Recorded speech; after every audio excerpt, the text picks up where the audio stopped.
Hi everyone and welcome back to RB Insights.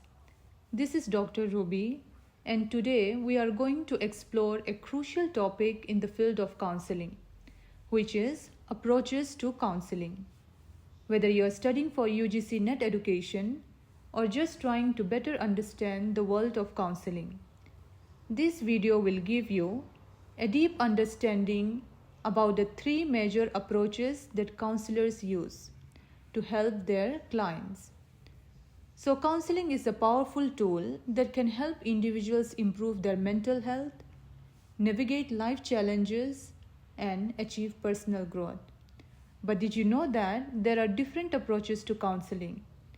Just like there is no one solution to personal problem, counseling also has different approaches that counselors use to tailor their methods to their clients' needs. Here is a quick overview of what we will cover in today's class. The meaning and importance of counseling approaches. Detailed exploration of three counseling approaches, which are Cognitive-Behavioral Therapy by Albert Ellis, Humanistic Approach, Personal-Centered Counseling by Carl Rogers. We will then discuss the key difference between these three approaches. By the end of this video, you will have a clear understanding of what these approaches are and how they differ from each other. Now, before starting, if you are yet to subscribe to this channel, subscribe now and press the bell icon to get more videos like this one. Before we dive into each approach, let us first understand what an approach to counseling means. In simple terms, an approach is a framework or a method that guides the counseling process. It refers to the techniques, principles, and theories that counselors use to interact with clients and help them work through their issues. The approach a counselor takes is crucial because it helps determine how the counselor will interact with the client and what kind of techniques they will use to facilitate change. Think of it as a toolkit that helps counselor provide the best care based on the client's individual needs and goals. So why is it important to understand different counseling approaches? Because different people have different problems, and what works for one person might not always work for another. Having knowledge of these approaches allows counselors to personalize their treatment for each individual. It also helps clients feel more understood and supported in their counseling journey. Let us start with Cognitive-Behavioural Therapy, CBT, developed by Albert Ellis. This approach is grounded in the idea that our thoughts, feelings, and behaviors are interconnected. In other words, what we think influences how we feel, and how we feel influences how we behave.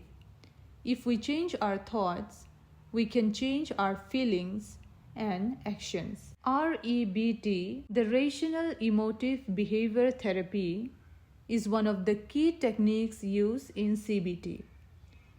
REBT focuses on changing irrational beliefs that lead to negative emotions and destructive behaviors. Albert Ellis, the founder of REBT, believed that we often have unrealistic and self-defeating thoughts that cause unnecessary emotional pain. For example, the belief, "I must always be perfect," leads to constant stress and anxiety. The goal of CBT and REBT is to help clients recognize these irrational beliefs and replace them with more rational, healthy thoughts. By doing this, clients can improve their emotions and make better decisions. Let me give you an example.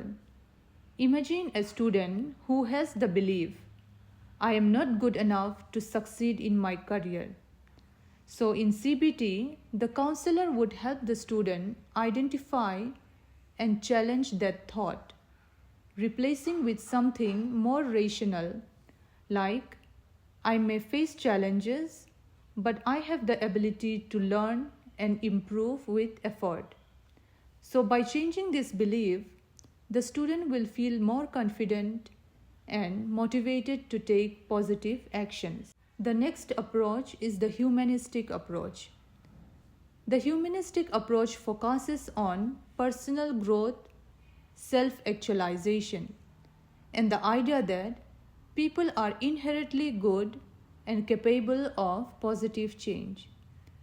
The main idea behind the humanistic approach is that people are not just products of their circumstances, but have the ability to create meaningful change in their lives. This approach emphasizes a holistic view of the person, focusing on their thoughts, feelings, values, and desires, rather than just their problems.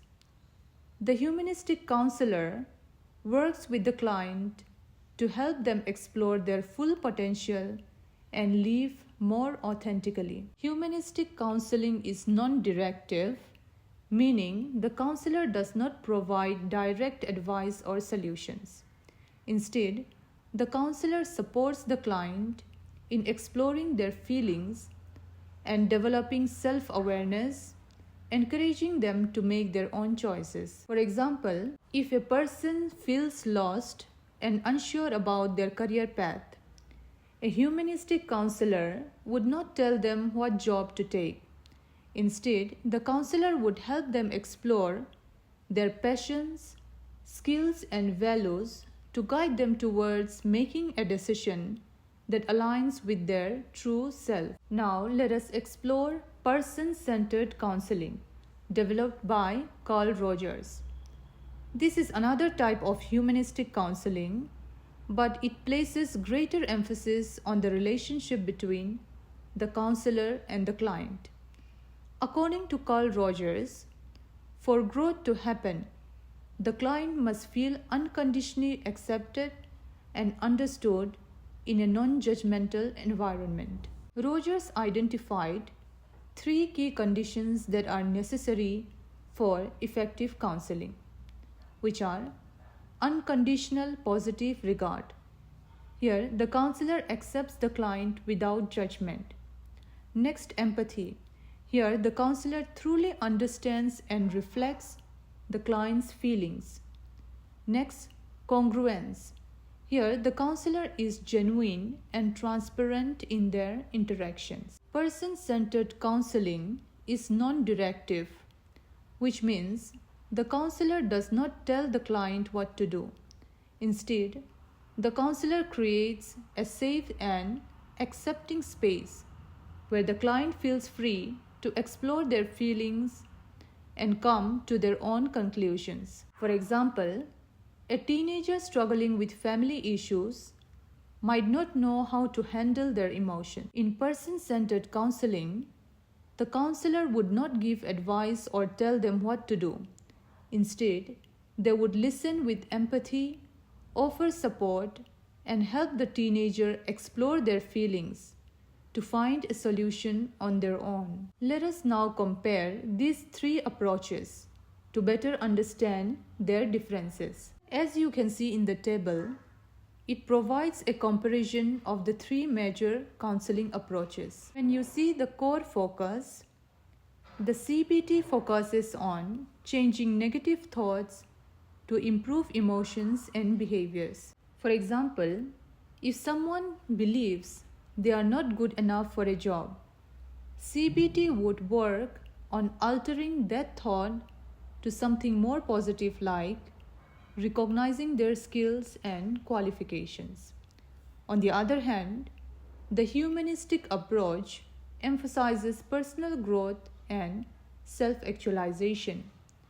It is less about solving specific problems and more about helping individuals explore and realize their full potential. Whereas in person-centered counseling, the emphasis is on the counselor-client relationship. It focuses on creating an environment where the client feels understood and accepted. helping them discover their own solutions and identity. Now, when we think about the role of counselor, in CBT, the counselor is active, structured, and directive. They play a guiding role by helping clients identify irrational thought and providing strategies to challenge them. For example, a CBT counselor might align tasks like keeping a thought journal to help the client track and modify their thinking patterns. In contrast, the humanistic approach is non-directive. Here, the counselor facilitates self-exploration rather than providing solution. They encourage the client to reflect on their experiences and emotions. Similarly, in person-centered counseling, the counselor's role is also non-directive, but with a stronger focus on empathy, congruence, and unconditional positive regard. For example, the counselor might listen actively and reflect back the client's feelings without offering direct advice, helping the client feel safe to express themselves freely. Now let us compare the techniques used in these approaches. CBT is highly structured and uses techniques like identifying and challenging irrational beliefs, aligning homework, and teaching coping strategies.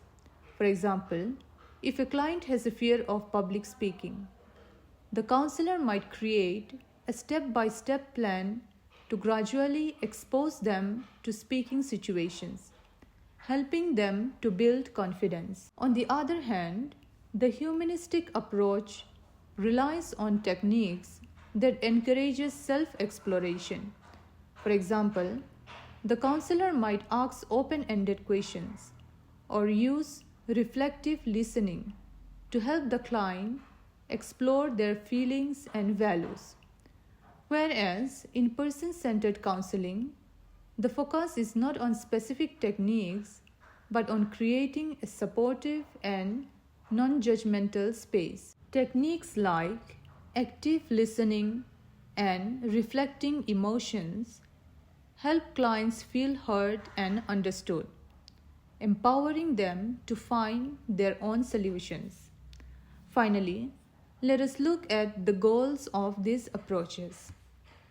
CBT's main goal is to help clients develop healthier thoughts, feelings, and behaviors. It is solution-focused and aims for measurable outcomes.